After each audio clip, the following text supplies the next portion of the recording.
So, Genesis 43, the famine is still severe. When Jacob's family finishes eating the grain from Egypt, Jacob tells his sons to go back and buy more food.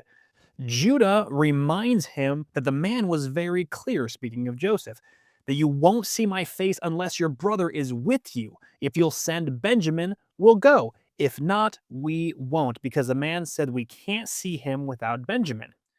Jacob asks why they told the man they had another brother. They explain that they were questioned closely about their family. Things like, is your father still living? Do you have another brother? And they simply answered his questions. After all, how were they supposed to know that he'd say, you need to bring your brother next time you come? It's kind of an odd request. Judah then makes a personal guarantee.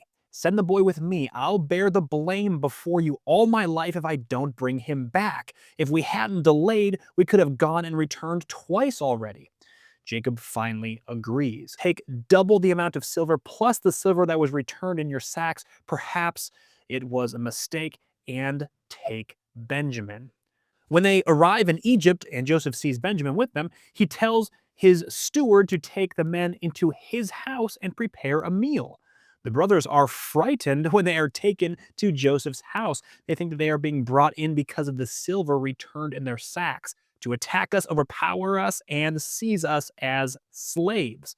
They approach the steward and explain about the silver. We didn't know who put it in our sacks. The steward says, don't be afraid.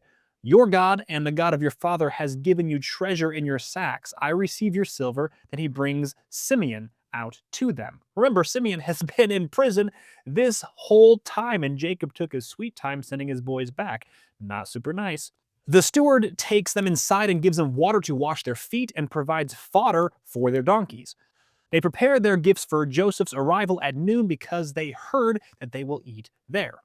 When Joseph comes home, they present their gifts to him and bow down before him, fulfilling his dream from decades ago. He asks about their welfare and their aged father. Is he still living?